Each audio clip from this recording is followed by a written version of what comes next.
Hello friends and dear students, you are welcome at my YouTube channel English Grammar by N. Punya sir.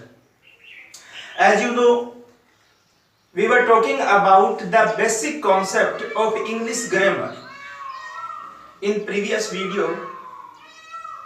That means in our first videos, we were just talking about the basic concept of English grammar. Now we are going to learn the next point, close. क्योंकि जो अपना पहला video था मैंने आपको बताया कि कोई भी भाषा सीखने के लिए specially an international language as like English, कोई भी भाषा सीखने के लिए खास तौर पे अंग्रेजी भाषा पे कमांड करने के लिए जो ग्रामर है वो रीढ़ की हड्डी साबित होती है.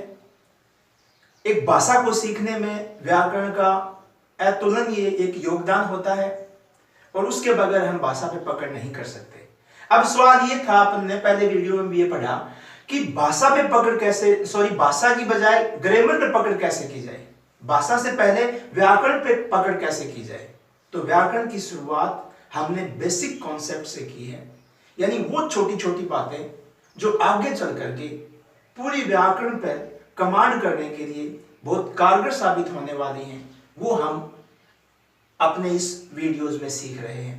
पहले वीडियोस में भी हमने बहुत ही एक सदी भी छोटी सी शुरुआत की थी, यानी हमने अल्फाबेट से शुरू किया. अल्फाबेट के अंदर भी हमने ये जाना कि अल्फाबेट जो है उसमें कितने लेटर्स हैं, जैसे कि 26 लेटर्स हैं तो उनकी 44 साउंड्स हमारे सामने निकल के आई थी. और वो 44 साउंड्स अगर लेटर्स को अपन डिवाइड करें जैसे कंसोनेंट्स के अंदर और वाउल्स के अंदर, तो जो अपने वाउल्स हैं उनकी संख्या पांच मानी गई है. यद्यपि 2 सेमी वाउल भी होते हैं जिनको यू और वाई बोलते हैं, क्योंकि यू और वाई जो है वो भी वाई जैसे ई की साउंड क्रिएट करता है और यू जो है वो ऊ की साउंड कई बार क्रिएट करता है. इस वजह से इन दोनों को भी सेमी वाउल्स कहा जाता है.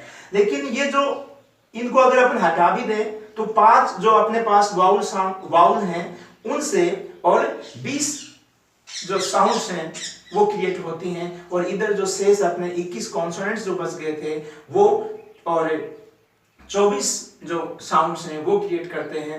और ये साउंड्स, सिंबल्स और जो फोनेटिक ट्रांसक्रिप्शन है उसमें ये चीज हमारे बहुत काम आने वाली है. खैर, अपन जो सीख रहे थे, अपन देख रहे थे basic concept of English grammar. उसमें अपन ने अल्फाबेट से शुरू किया. अल्फाबेट में अपन ने लेटर्स के बारे में जाना, उनकी कुल कितनी साउंड्स होती हैं ये हमने पढ़ा. और अल्फाबेट के बाद हम आए थे किसके ऊपर? वर्ड के ऊपर.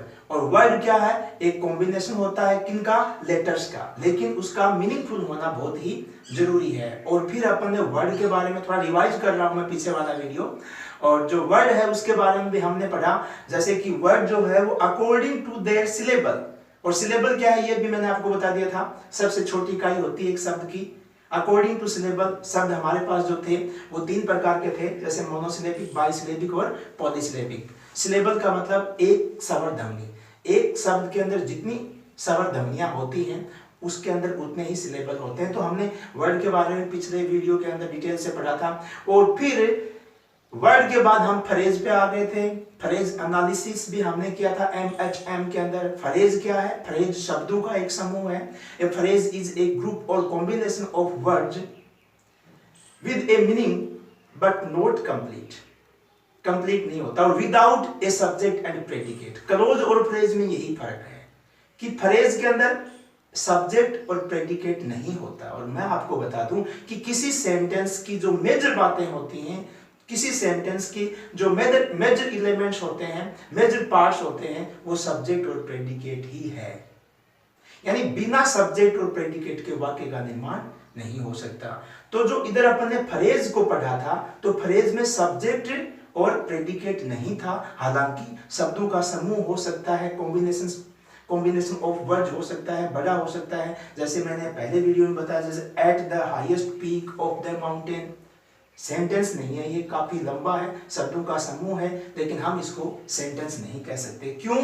क्योंकि पहली बात तो जैसे पर्वत की चोटी के ऊपर अब क्या हो रहा है क्या नहीं हमें नहीं पता. एक तो ये अपना अर्थ पूरा नहीं दे रहा है, और दूसरी बात इसमें सब्जेक्ट भी नहीं है और प्रेडिकेट भी नहीं है, जबकि दो शब्दों का कॉम्बिनेशन भी वाक्य हो सकता है। जैसे बर्ड्स फ्लाई, पक्षियां उड़ते हैं, इसमें सब्जेक्ट है बर्ड्स, फ्लाई इसमें वर्ब, फाइनाइट वर्ब या प्रेडिकेट कह सकते हैं वो है, और अपना पूरा अर्थ देता है पक्षियां उड़ते हैं। तो दो शब्दों का कॉम्बिनेशन वाक्य हो सकता है और 10 शब्दों का कॉम्बिनेशन वाक्य नहीं हो सकता, वो फ्रेज भी हो सकती है। ये जो छोटी छोटी बातें हैं ये हमें सीखनी अत्यंत आवश्यक हैं। तो अपन ने अपने पिछले वीडियोस के अंदर फ्रेज तक जो है वो पढ़ दिया था, और आज जो हम शुरुआत करने जा रहे हैं वो बेसिक कॉन्सेप्ट के अंदर फ्रेज का जो अगला स्टेप है वो है क्लोज, और क्लोज के बारे में आज हम विस्तार से अध्ययन करेंगे अपने इस वीडियो के अंदर। क्लोज देखिए, क्लोज का ये टॉपिक पूरा करने से पहले, क्लोज के इस टॉपिक को पूरा करने से पहले मैं ये क्लियर कर दूं कि क्लोज और सेंटेंस में कोई ज्यादा अंतर नहीं है।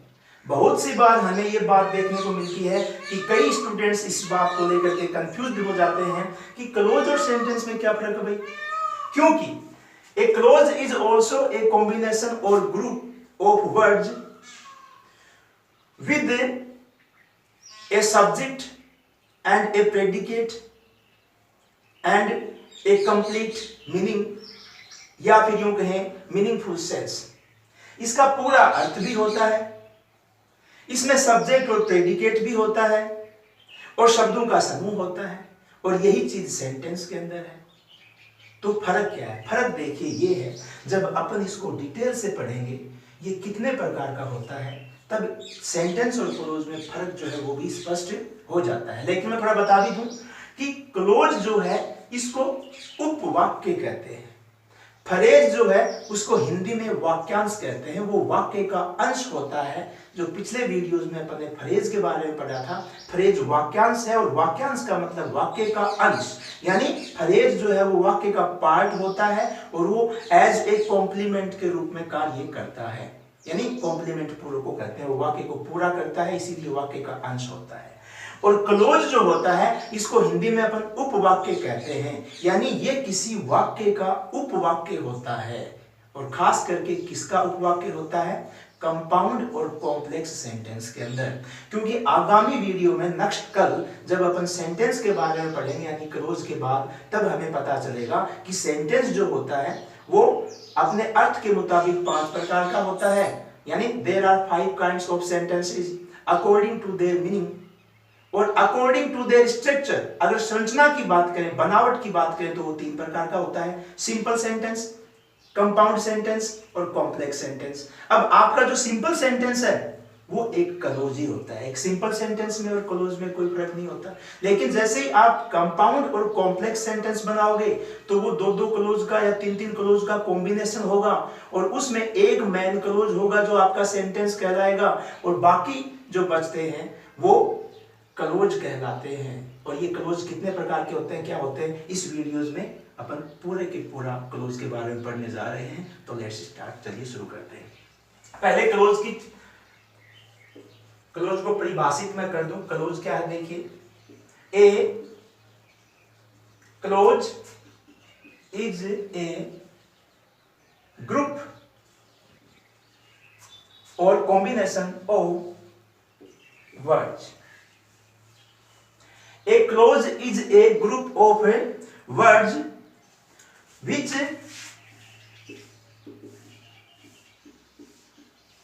includes, जो शामिल करता है, जिसके अंदर होता है, a subject and a predicate।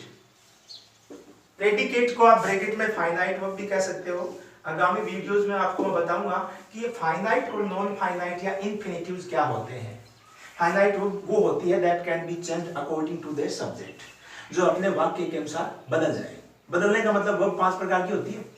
Verb के भाग तो 5 होते हैं, सॉरी प्रकार नहीं, 5 भाग होते हैं वर्ब के। उसके 5 फॉर्म होते हैं, 5 रूप होते हैं वर्ब के, जैसे first form, second form, third form, और फोर्थ फॉर्म इसको आईएनजी बोलते हैं, और फिफ्थ फॉर्म उसके साथ एस या एस। तो ये जो अपने सब्जेक्ट के अनुसार उनकी फॉर्म चेंज हो जाए उसको फाइनाइट वर्ब बोलते हैं। यानी a clause is a group of words. Clause यानी उपवाक्य जो होता है वो भी सेंटेंस की तरह या फ्रेज की तरह शब्दों का समूह होता है, which include A subject and a predicate, जिसके अंदर सब्जेक्ट और ए फाइनाइट वर्ब शामिल होती है। लेकिन याद रखिए फ्रेज में ये चीजें नहीं होती।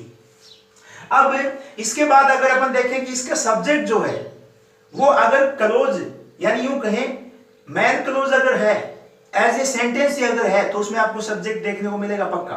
लेकिन अगर कंपाउंड और कॉम्प्लेक्स सेंटेंस की बात करें तो उसका सब्जेक्ट जो है वो मेंशन किया भी जा सकता है, वो हिडन भी रह सकता है। यानी अपन कहें the subject can be mention, can be mention और हिडन, यानी इसका जो करता है उसका वर्णन किया भी जा सकता है और उसको छुपाया भी जा सकता है। लेकिन याद रखिए but the verb will be apparent, लेकिन ये आपको निश्चित रूप से मिलेगी। तो थोड़ा बता दूं डिटेल से, इसको क्लियर कर दूं। क्लोज को हिंदी में उपवाक्य कहते हैं। ये कॉम्प्लेक्स और कंपाउंड सेंटेंस के अंदर एक उपवाक्य के रूप में काम करता है। इसके अंदर आपको ये भी एक क्या होता है, शब्दों का समूह होता है, लेकिन इसमें सब्जेक्ट और प्रेडिकेट जरूर मिलता है। ये एक अलग बात है कि कई बार सब्जेक्ट को छुपा लिया जाता है और मेंशन नहीं किया जाता, लेकिन इसमें वर्ब जो है वो आपको निश्चित रूप से मिलती है। तो ये तो था अपना एक क्लोज की परिभाषा, क्लोज के अर्थ के बारे में आपने जाना। देखिए नेक्स्ट, अभी मैं आपको बताऊं कि क्लोज कितने प्रकार का है। जब आप इस बात को समझोगे तब आपको एक पंथ दो काज होने वाले हैं। यानी आप क्लोज को भी समझ जाओगे और सेंटेंस को भी समझ जाओगे और दोनों में अंतर भी आप इजी वे से कर दोगे। कब? जब आप क्लोज का जो दो प्रकार तीन प्रकार जितने भी हैं, आप जब काइंड्स ऑफ क्लोज को क्लियर कर दोगे। तो देखिए अपन नया हेडिंग डालते हैं, काइंड्स ऑफ क्लोज, यानी उपवाक्यों के प्रकार।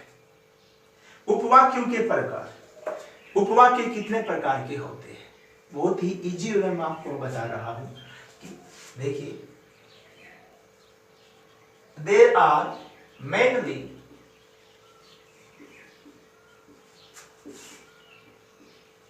To kinds of clause. मुख्य रूप से क्लोज जो होते हैं वो दो प्रकार के होते हैं। दो प्रकार के आपके पास जो क्लोज है ये दो प्रकार का हुआ। कौन कौन सा? एक इसे आप कहोगे इंडिपेंडेंट क्लोज। याद रखिए इसे आप कह सकते हो मैन क्लोज। ये मैन क्लोज भी आप इसको कह सकते हो, मुख्य उपवाक्य। और ये यहां इस बात की गांठ बांध लो कि ये मैन क्लोज और सेंटेंस में कोई फर्क नहीं होता, क्योंकि मैन क्लोज एक सेंटेंस के रूप नहीं होता है। मैन क्लोज के अंदर एक सब्जेक्ट मिलेगा, एक प्रेडिकेट मिलेगा, सब्जेक्ट को हिडन नहीं किया जा सकता, अपना पूरा अर्थ देगा, और यही चीजें किसकी होती हैं? एक वाक्य की होती हैं। लेकिन अब आइए दूसरे प्रकार में। दूसरा जो प्रकार होता है क्लोज का, उसको बोलते हैं डिपेंडेंट क्लोज, यानी ठीक इसका ऑपोजिट, डिपेंडेंट क्लोज। और इसका दूसरा नाम भी याद रखिए क्योंकि बार बार आने वाला है, इसको आप कह सकते हो subordinate close. Subordinate close, subordinate close, ठीक है। फर्क मैं आपको बता दूं, इंडिपेंडेंट क्लोज जैसे कि नाम से ही वाक्य है, वाकिफ है, और डिपेंडेंट वो होता है जो निर्भर होता है दूसरे पर। आप कह सकते हो परजीवी है, ये खुद अकेला जिंदा नहीं रह सकता। इसका मतलब डिपेंडेंट क्लोज खुद का अकेले का कोई वजूद नहीं होता, यूं कहें इस अकेले का पूर्ण अर्थ नहीं होता, ये अपना पूरा भाव प्रकट नहीं कर सकता। और इंडिपेंडेंट क्लोज यानी एक स्वतंत्र वाक्य, इंडिपेंडेंट क्लोज एक स्वतंत्र वाक्य, यानी मैन क्लोज मुख्य वाक्य। ये अपना पूरा अर्थ देता है, अपना अर्थ प्रकट करने के लिए किसी दूसरे क्लोज के ऊपर या किसी दूसरे सेंटेंस के ऊपर निर्भर नहीं करता। और डिपेंडेंट जो क्लोज है इसको सबऑर्डिनेट क्लोज भी कहते हैं, और ये अपना पूरा अर्थ प्रकट नहीं करता, ये अपना पूरा अर्थ प्रकट करने के लिए मैन क्लोज पे यानी इसके ऊपर निर्भर करता है। अब आइए इनके बारे में अपन डिटेल से पढ़ते हैं। ये जो है आपका इंडिपेंडेंट क्लोज, इसके बारे में आपको लिखूं कि इंडिपेंडेंट जो क्लोज है ये क्या होता है। जैसे कि मैंने आपको ऑलरेडी बताया, लिख भी दूं, इट फंक्शंस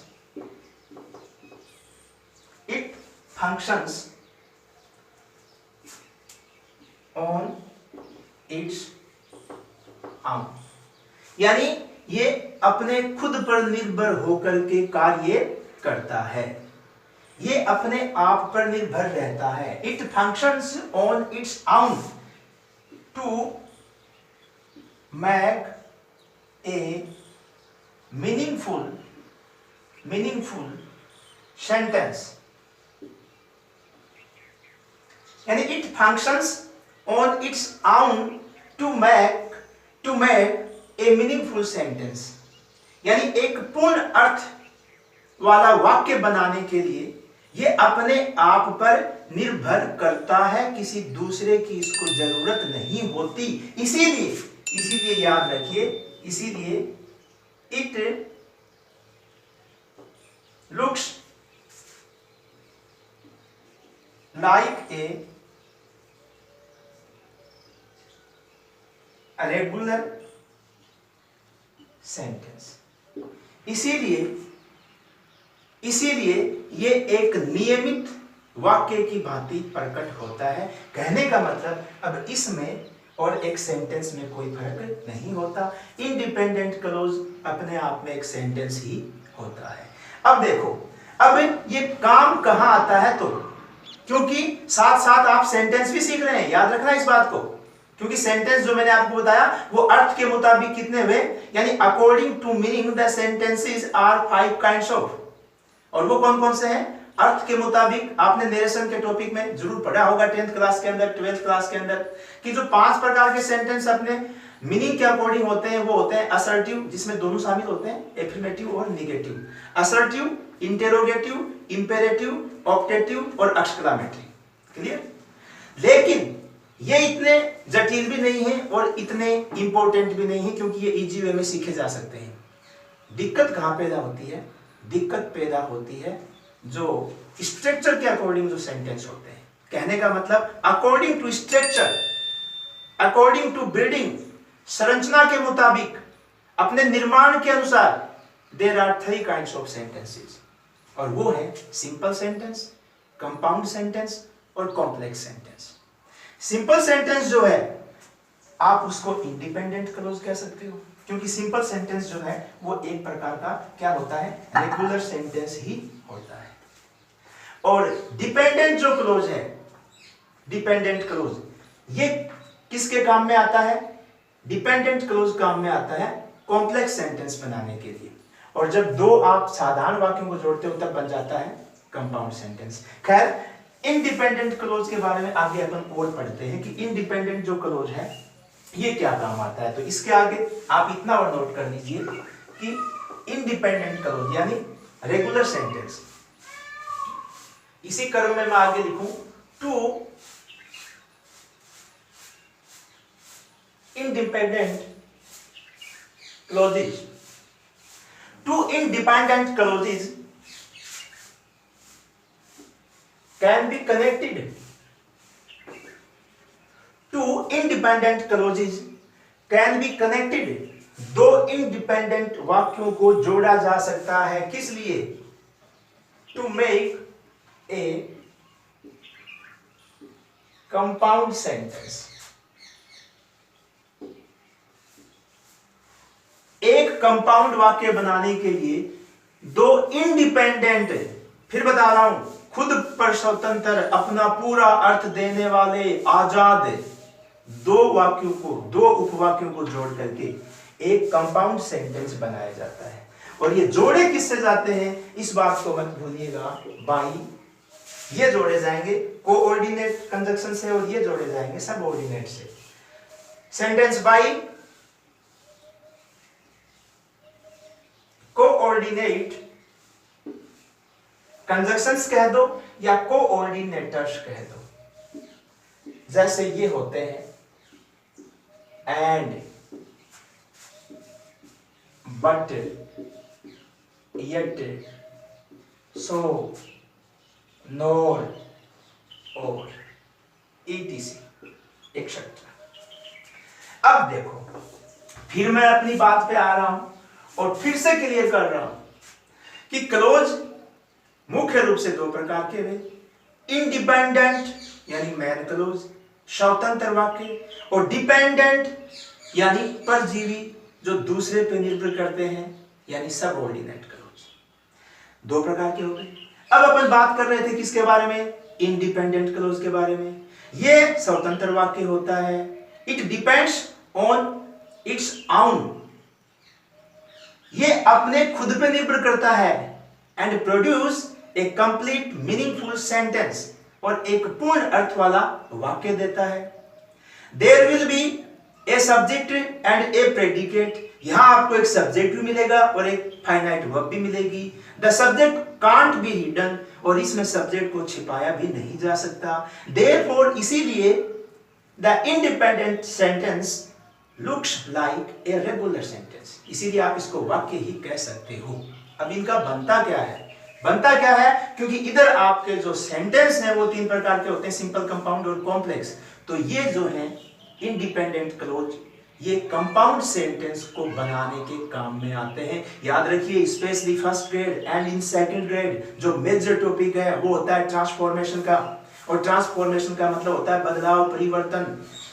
और परिवर्तन क्या है? आपको सिंपल टू कंपाउंड में चेंज करना पड़ता है, कंपाउंड टू कॉम्प्लेक्स में जाना पड़ता है, कॉम्प्लेक्स से वापस सिंपल या कंपाउंड में आपको आना पड़ता है। बड़ी दिक्कतें पैदा करती हैं। इसीलिए ये जो बेसिक बातें हैं मैं कह रहा हूँ आपके लिए बहुत कारगर साबित होने वाली हैं। पहले आप इनसे परिभाषित हो जाएं, वाकिफ हो जाएं, होते क्या है, तो चेंज करने में भी दिक्कत नहीं आती। क्योंकि यहाँ मैं आपको एक बता दूं कि सेकंड ग्रेड में खास करके विद्यार्थियों ने जो गलती की थी वो ये थी कि चेंज और ट्रांसफॉर्मेशन में बहुत बड़ा अंतर है। कई बार तो मैं तो ये तक कहता हूं कि जैसे क्वेश्चन आते हैं एग्जाम के अंदर, वो आते हैं कि change the following sentences into passive या इनटू इनडायरेक्ट। मैं कह रहा हूं वो चेंज शब्द नहीं होना चाहिए, क्योंकि चेंज का मतलब परिवर्तन होता है, परिवर्तन का मतलब बिल्कुल बदल जाना होता है, और ट्रांसफॉर्मेशन का मतलब बदलाव होता है, लेकिन उसके अर्थ में बदलाव नहीं होता। पैसिवाइजेशंस हैं, नरेशंस हैं, ये सारे ट्रांसफॉर्मेशन के भाग हैं।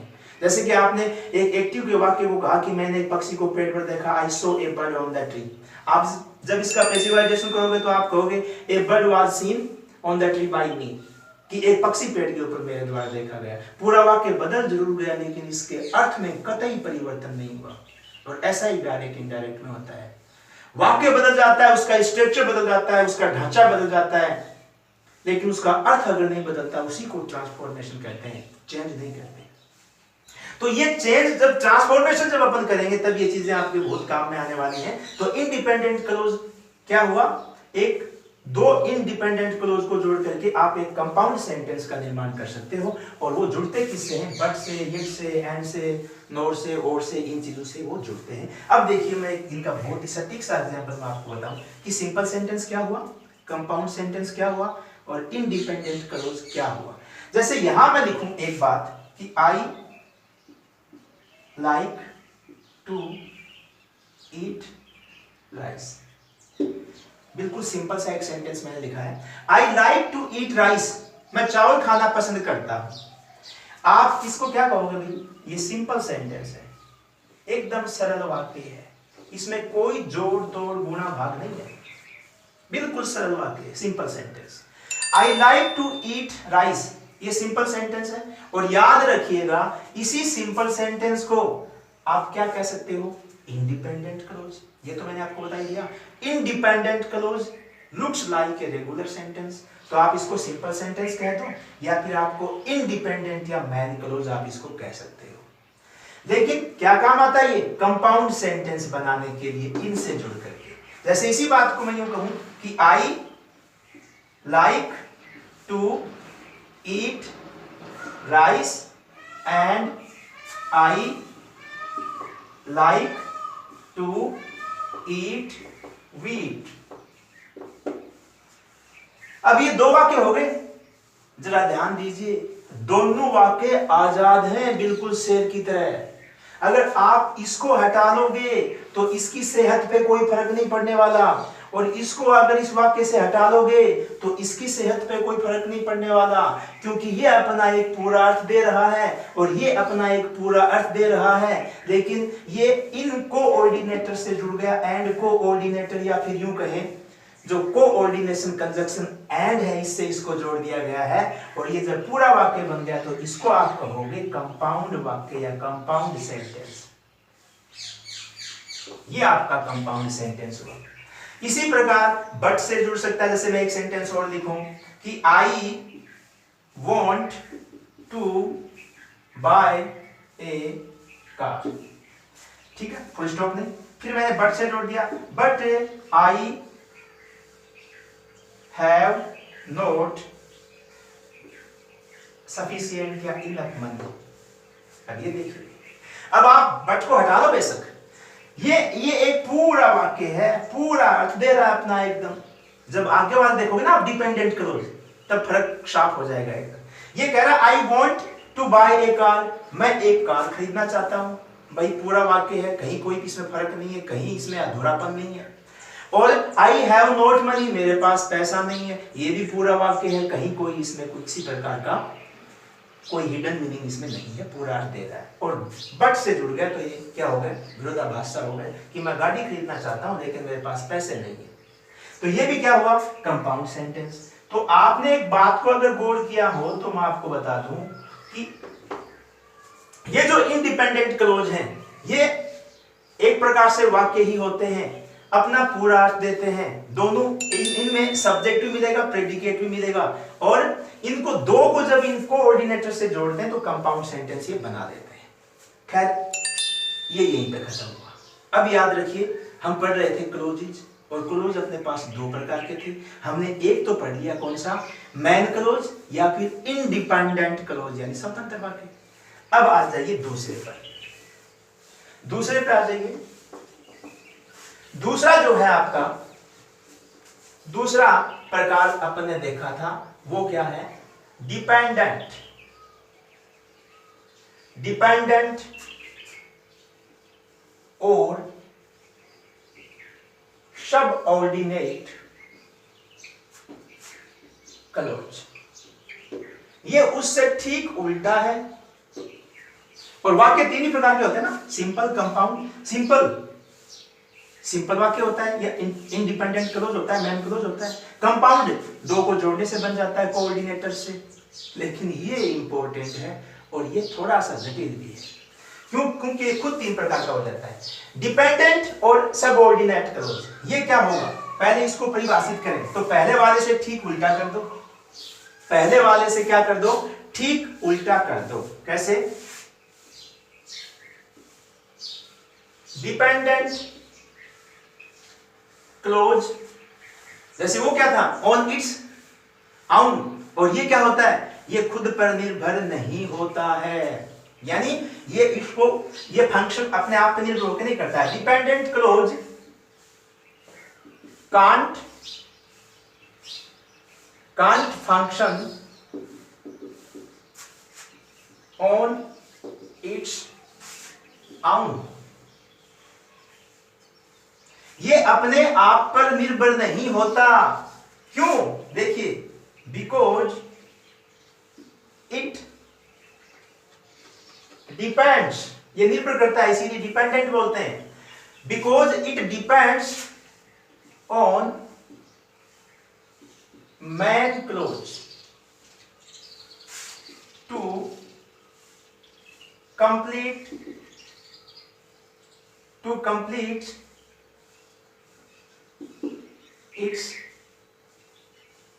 its meaning or sense। इनको डिपेंडेंट क्लोज इसलिए कहते हैं क्योंकि ये खुद पे निर्भर नहीं होते, खुद पूरा अर्थ नहीं दे पाते। अपना पूरा अर्थ देने के लिए इनको मैन क्लोज पे निर्भर होना पड़ता है, और इसके अंदर भी आपको एक सब्जेक्ट और एक प्रेडिकेट जरूर मिलता है, और इसमें सब्जेक्ट हिडन भी रह सकता है। ये है असली उपवाक्य किसी वाक्य का। और ये अपना पूरा अर्थ तभी देगा, याद रखना, ये अपना पूरा अर्थ तभी दे पाएगा जब ये मैन क्लोज के ऊपर निर्भर होगा, अदरवाइज ये पूरा अर्थ नहीं दे पाएगा।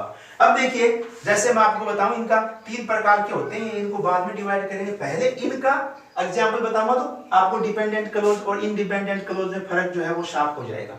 जैसे एक वाक्य में लिखूं, I will go to market, I will go to market.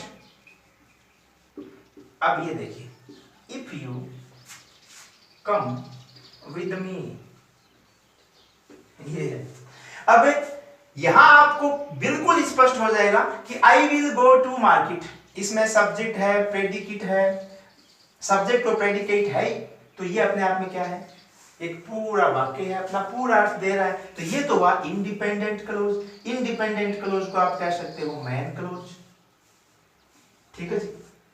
यानी I will go to market, मैं बाजार जाऊंगा, पूरा अर्थ दे रहा है, मैन क्लोज है, इंडिपेंडेंट क्लोज है। आगे बढ़िए, एक बात याद रखना, जिनके साथ ये जुड़ते हैं ना, कोऑर्डिनेटर और सबऑर्डिनेटर, जिस वाक्य के साथ जुड़े हुए हैं वो ही क्या होगा आपका और सबऑर्डिनेट क्लोज होगा। और ये क्या कह रहा है, इफ यू कम विद मी, यदि तुम मेरे साथ आते हो, ये तो शर्त हो गई, यदि तुम मेरे साथ आते हो, वाक्य का अर्थ पूरा कहां हुआ बताइए। यदि तुम मेरे साथ आते हो तो क्या होगा, खेलोगे, कूदोगे, लड़ोगे, बाजार जाओगे, पूरा अर्थ नहीं दे पा रहा है। और ये अपना पूरा अर्थ तुरंत दे देगा जब आप इसके साथ जोड़ दोगे, यदि तुम आते हो तो मैं बाजार जाऊंगा। तो ये क्या हुआ, ये अपना पूरा अर्थ कब दे रहा है, जब ये मैन क्लोज या इंडिपेंडेंट क्लोज के साथ जुड़ता है। इसीलिए इसका मतलब क्या हुआ कि ये क्लोज अपना पूरा अर्थ देने के लिए बेचारा इस पे निर्भर है, इस पे निर्भर है, तो ये मैन क्लोज हो गया आपका। और ये आपका सबऑर्डिनेट क्लोज कहिए इसको, या डिपेंडेंट क्लोज कहिए। तो मेरे ख्याल से आपको अर्थ तो समझ में आया और पहचान करनी भी समझ में आ गई होगी। एक और एग्जांपल जैसे कि मैं लिखूं और कहें कि हाँ, याद रखना कि you come with me, you come with me, you come with me, थोड़ा डिवाइड कर लो, यू कम विद मी और I will go to market. इनको अलग अलग करके आप पहले समझ लो कि I will go to market पूरा है, यू कम विद मी ये आपका सबऑर्डिनेट क्लोज, ये आपका मैन क्लोज, और ये सबऑर्डिनेटर, ये क्या है, सबऑर्डिनेटर। तो इसमें एक बात नोट कीजिए कि जैसे वो किससे जुड़ते हैं, वो कोऑर्डिनेटर से जुड़ते हैं, और ये किससे जुड़ते हैं, ये किससे जुड़ते हैं, और क्या होते हैं ये देखिए, dependent clauses can be connected. यानी डिपेंडेंट या जो सबऑर्डिनेट क्लोज होते हैं उनको जोड़ा जा सकता है क्या बनाने के लिए, to make a complex sentence, to make a complex sentence. और किससे जोड़ा जा सकता है, बाई, उनको अपने कोऑर्डिनेटर से जोड़ा था, और ये हो जाएगा बाई सब ऑर्डिनेटर्स। और इसमें क्या जाते हैं, जैसे कि नाउन क्लोज हो जाता है, ठीक है, रिलेटिव क्लोज कहिए, या रिलेटिव प्रोनाउन, बहुत ही अच्छा टॉपिक है, आपने 10th क्लास में इसको पढ़ा, रिलेटिव प्रोनाउन। और सबऑर्डिनेटर्स, बाकी के जो सबऑर्डिनेटर्स बच गए इनसे इसको जोड़ा जा सकता है। तो फिर याद दिला दूं कि जो आपका डिपेंडेंट क्लोज था और इंडिपेंडेंट क्लोज था, इनमें फर्क कर दो। इंडिपेंडेंट क्लोज, मैन क्लोज सिर्फ कंपाउंड सेंटेंस बनाते हैं, दोनों अलग अलग होते हैं और उनको कोऑर्डिनेटर से जोड़ देते हैं, जैसे बट, येट, और, नोर, सो, एंड।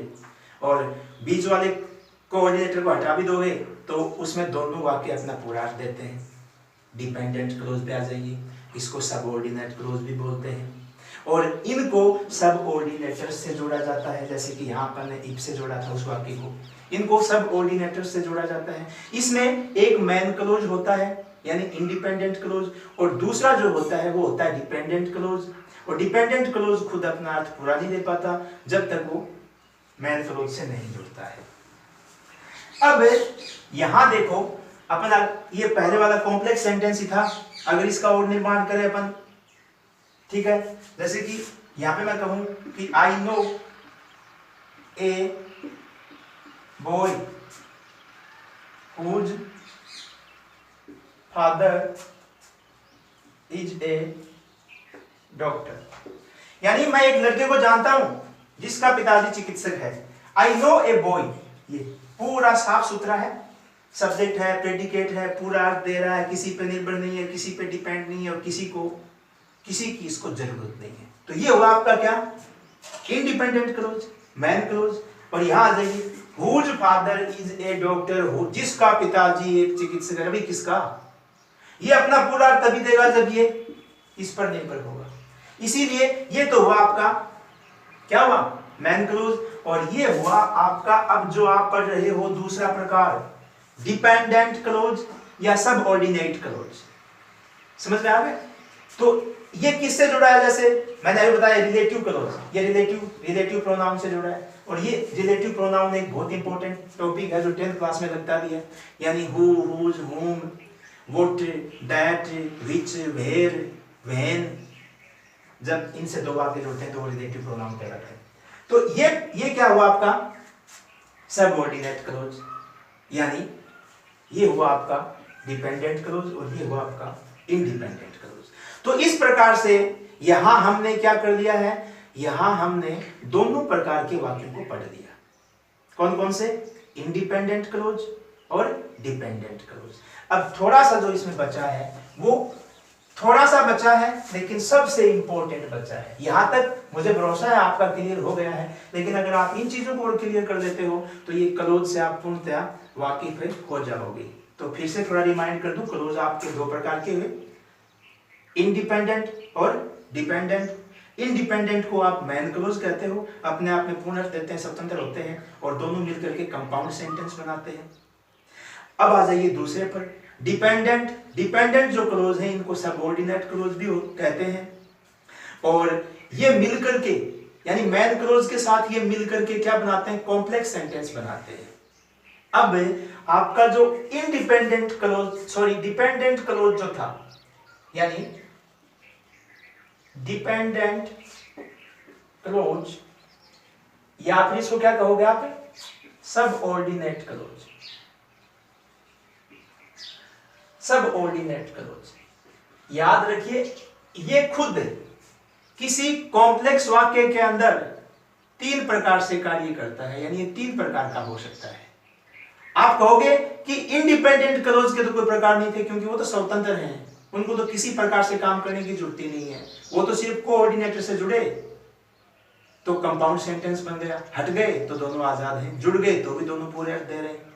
लेकिन यहां इसमें आपने देखा कॉम्प्लेक्स सेंटेंस के अंदर, यानी डिपेंडेंट क्लोज जो सबऑर्डिनेट क्लोज है वो मैन क्लोज पे निर्भर करता है। तो इसमें मैन क्लोज तो हो ही गया, लेकिन जो सबऑर्डिनेट क्लोज होते हैं आगे जो जुड़ते हैं वो तीन प्रकार के होते हैं, ये तीन प्रकार से जुड़ते हैं।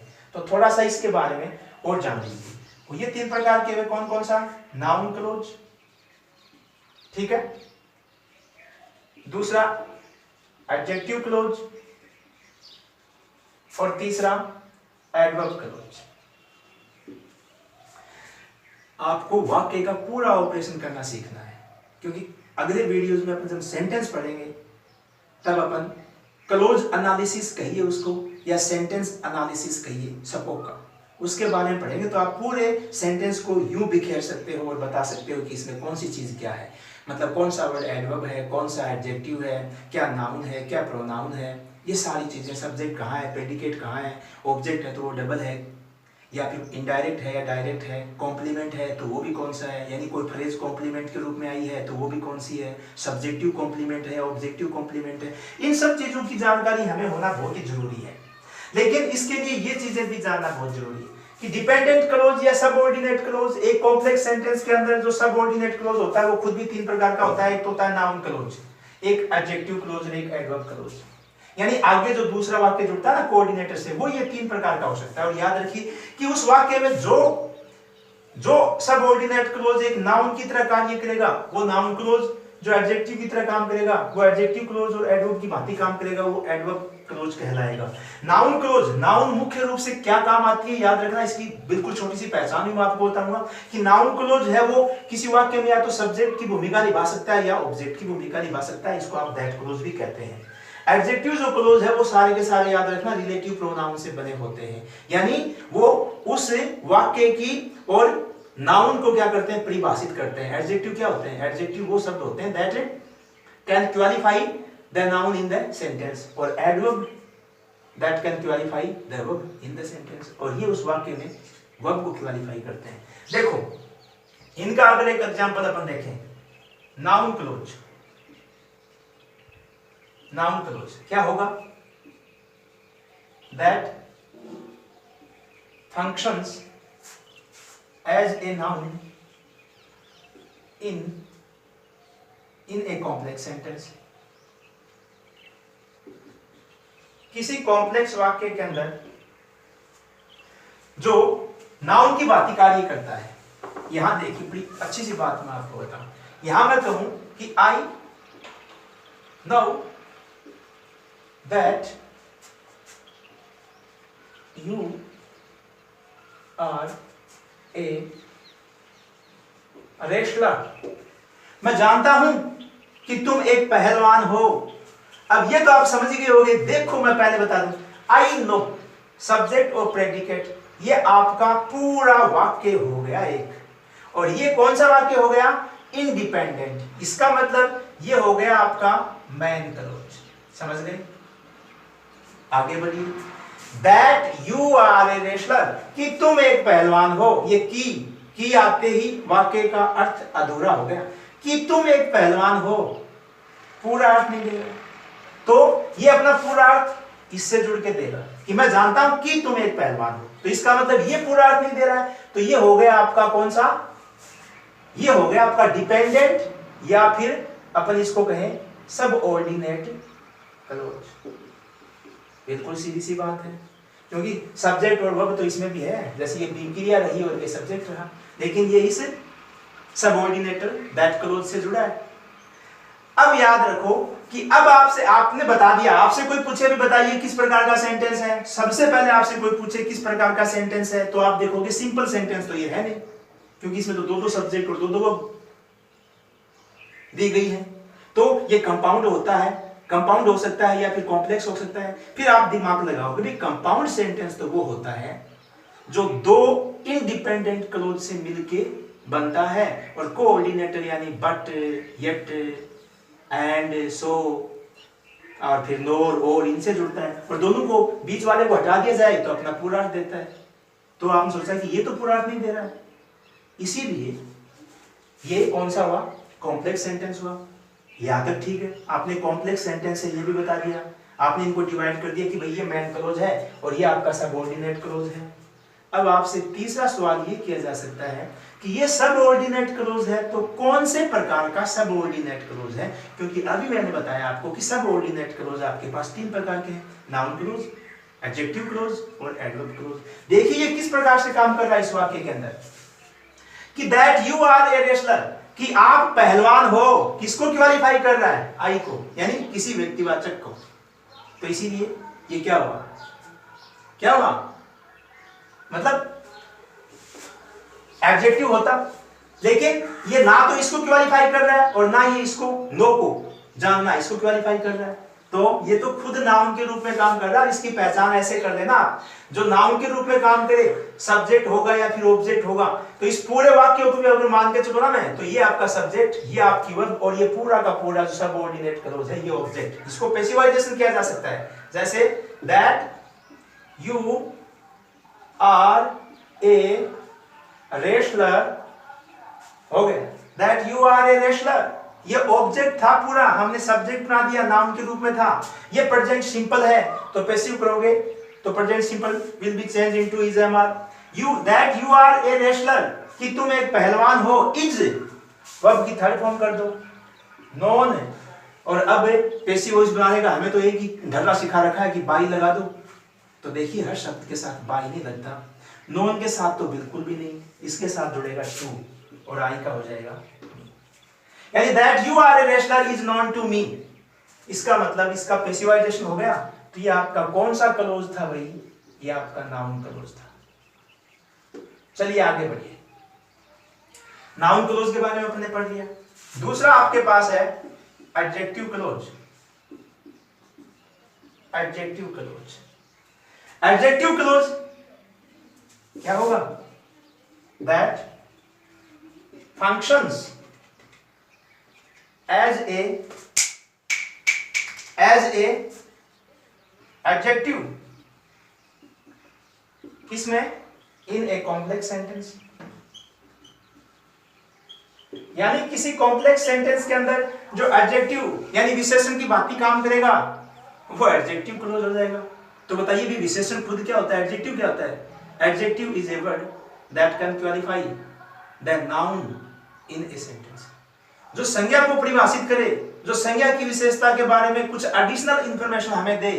एक वाक्य में जो संज्ञा के लिए एडिशनल इंफॉर्मेशन हमें दे रहा है, अतिरिक्त जानकारी हमें दे रहा है, उसकी कुछ खास बातें हमें बता रहा है, उससे बिलोंग करता है, तो वो एडजेक्टिव होता है। इसमें देखिए जैसे यहां पे मैं कहूं कि इसी प्रकार देखें, Ram whose mother is a teacher is my friend। देखो इस प्रकार से दिक्कतें हो जाती हैं। इज दो बार आया हुआ है, जब हम इनको शुरू में देखते हैं तो कुछ भी समझ नहीं पाते। मैं कह रहा हूं आप अलग अलग कर दो, इनको सब समझ में आ जाएगा। यहां देखिए राम अलग हो जाएगा अपने आप हुज से जुड़ा है तो पहले इसको अलग कर दो। Whose mother is a teacher, जिसकी माता एक अध्यापक है, अपने आप में अधूरा है, पूरा अर्थ नहीं दे रहा है। अब बाकी का जो बच गया उसको अलग कर दो। Ram is my friend, Ram मेरा मित्र है। इसमें राम सब्जेक्ट, इज आपकी बी क्रिया और माई फ्रेंड आपका कॉम्प्लीमेंट। पूरा साफ सुथरा वाक्य है, राम इज माई फ्रेंड। तो ये हो गया आपका मैन क्लोज। भाई बिल्कुल सही बात है, राम इज माई फ्रेंड, पूरा वाक्य तो यही है, ये आपका मैन क्लोज हो गया।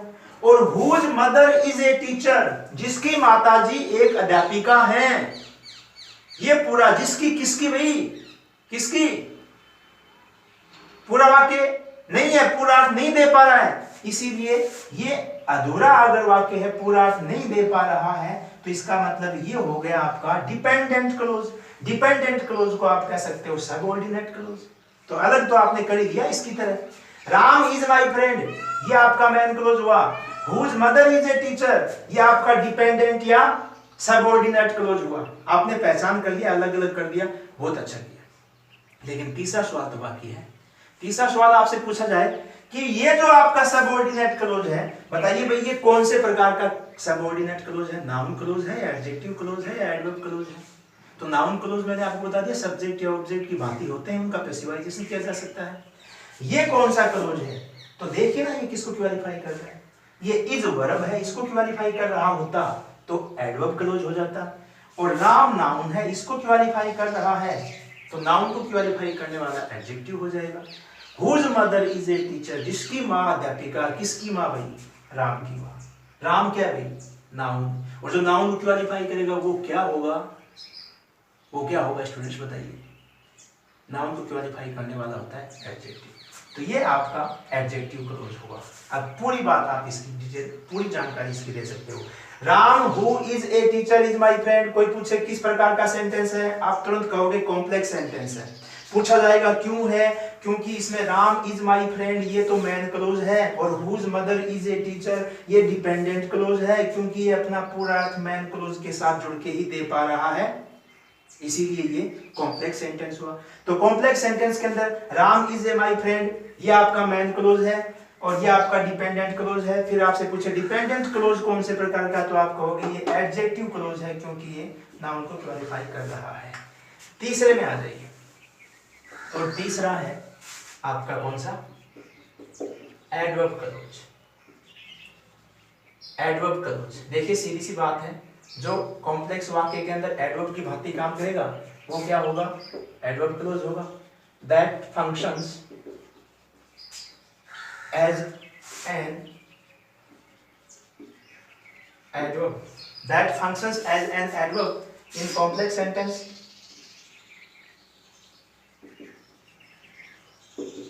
जो कॉम्प्लेक्स वाक्य के अंदर एडवर्ब की भांति काम करता है। और एडवर्ब क्या होती है पहले तो ये पता होना चाहिए। Adverb is a word that gives us an additional information about verb, जो हमें क्रिया की कुछ अतिरिक्त जानकारी देता है, और एडजेक्टिव नाउन की देता है। तो इसमें जैसे मैं एक वाक्य लिखूं, you can go wherever you like. तुम जा सकते हो जहां आपको अच्छा लगे।